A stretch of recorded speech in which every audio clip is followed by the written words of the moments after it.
And we'll be talking about the massacre of the innocents in America. Not the massacre by America of innocents in many, many countries around the world. That's a different subject, or maybe it is not. But we'll be principally talking about the massacre of 20 innocent little children in the US state of Connecticut, in Newtown, in a little primary school in the Elysian fields of Newtown, a place that you would never have expected such fearsome violence against small children. We'll be asking whether President Obama will now be forced to, or will have the guts to, do something about the fact that there are literally hundreds of millions of guns in the US. Now, in a way, that's a matter for them. Every country must decide its own policy on gun ownership. I'm more concerned with US guns in my country and in many, many other countries in the world. But it is an interesting test case in President Obama's second term. Let's go to Lesar from Manchester on the subject of US gun control. Lesar, please, go ahead. Always a pleasure, George. Nice to hear from you, sir. Go ahead, sir. Thanks. I've been attempting to understand the morality and the mindset of President Obama. Specifically, his tearful reaction to the latest mass murder in Connecticut by, I class it as another lost soul. Yeah. When on a daily basis, he personally approves predator drone strikes causing even more mass murder throughout the world. Yeah. Well, also, Lesar, it's what we used to call, when you and I were young, the $64,000 question. The only interesting thing, really, is whether he's sincere. I've got to tell you, I think he is sincere. I think he does cry, really cry, for the children in Connecticut. But he's unable to find tears for the children that he personally is killing in other people's countries. Lesar? Yeah, I agree with you. Yeah. I agree with you. It's really difficult to... I don't think he was acting in Connecticut the other night. Change? I think he was. I think he genuinely was broken-hearted.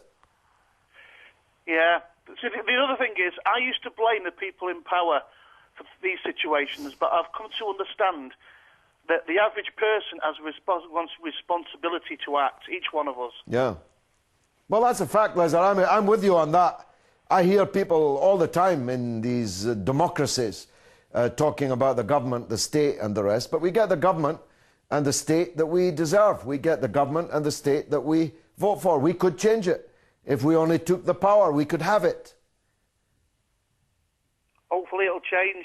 One day, God willing. Lesar, thanks for the call. Have a nice time over Christmas and the New Year. We're talking tonight about the mass murder in the United States of 20 little innocent children by a man who was mentally ill, we're told, but whose mother had apparently a whole stack of automatic weapons and was laying in more and more ammunition for what she thought was the coming meltdown, brought about, she thought, by the very President, Barack Obama, who was crying for the children in Newtown.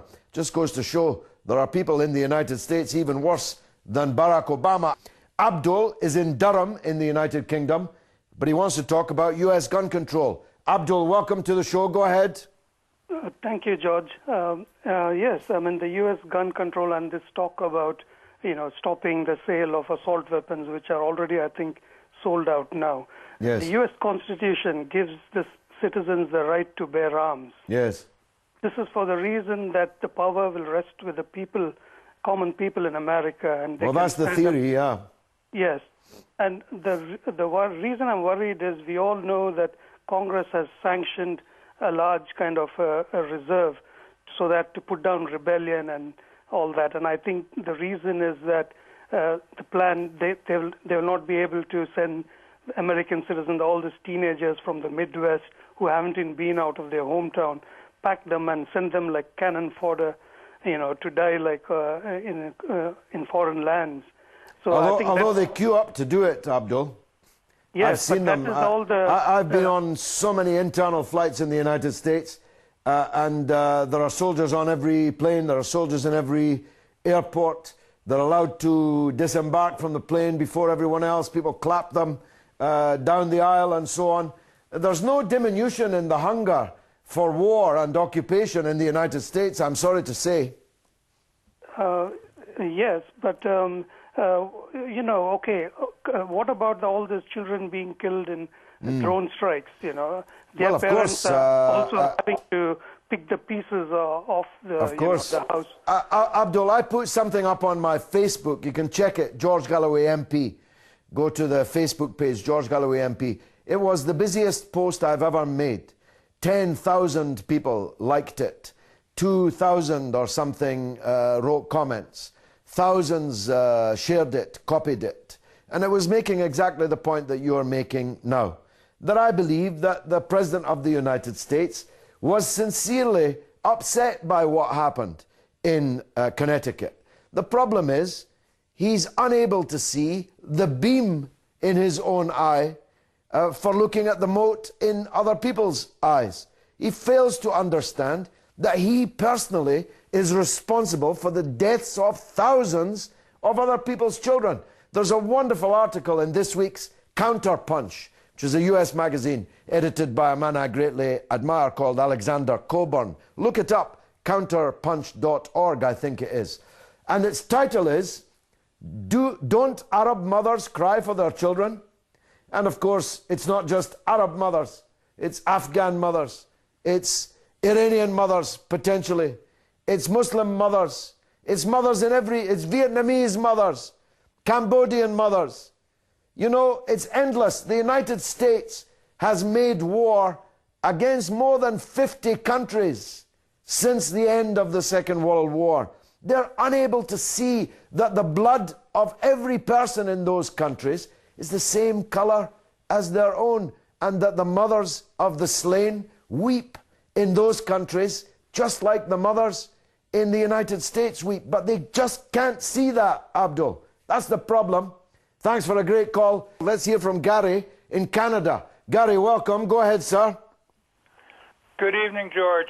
Good evening, sir. Go ahead. Well, it's such an embarrassment of riches to comment about today. Yes. Between Palestine and this madness in the United States.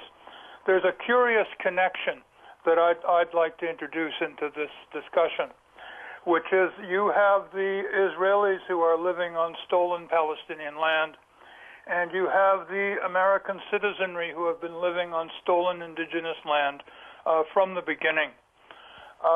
And some people don't think about this. I don't know how many people think about it at all.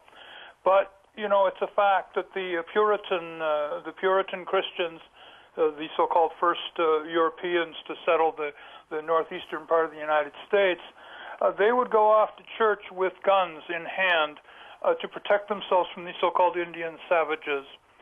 And there is this trend that remains alive in American thought and American action, which is that the way you should settle differences, you must always be ready to use extreme violence in order to have your way. And this is not considered illegitimate. This is considered just fine. Well, we see the kind of world we're living in today, as you've already mentioned, more than 50 countries that the U.S. has attacked just since World War II.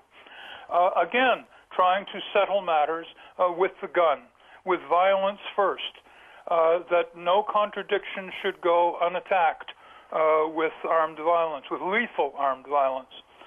So we have a problem with this American empire, and if we want the world to be saved, something has to be done about that. Now, about this gun violence... Gary, would you stay on the line?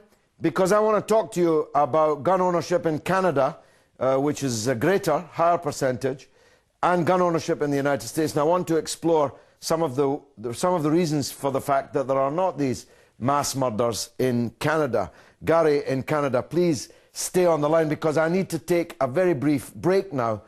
Gary, thank you very much for holding on. I know you wanted to talk about other things, but I think the audience would like your analysis on how it is that Canada, per head of population, actually has more guns in public hands than in the United States, and yet almost infinitely less gun crime, and certainly nothing like these kind of regular massacres in schools and shopping malls and cinemas and universities and colleges. What's your take on that, Gary? Well, you know, in the old days, George, they used to, the Canadian leaders used to pat themselves on the back and call themselves the peaceable kingdom. But that's not exactly that's not what as I true. would call That's it. not as true as it once was, as I know. Exactly. But still, you're not murdering each other in the way the people in the USA are. Exactly, because there's a very big difference between how the two societies were formed. Parts of Canada were certainly settled on the basis of the violent extirpation of the indigenous population. But over a period of time, some kind of modus vivendi was worked out, even in the colonial period, even in the periods of British colonial rule. And the settler colonies of Canada in the 19th century, you don't see any of this kind of resort to the gun apart from hunting for food. You don't see it resorted to as the main way of settling political differences. But you see it resorted to from the very start in the United States. So you see it as a kind of you see it as a kind of original sin, Gary. Yes. My goodness. That gives us a big problem. We're not going to sort that out this side of the pearly gates. Now, That's you're right, probably but committing some kind of crime in Harper.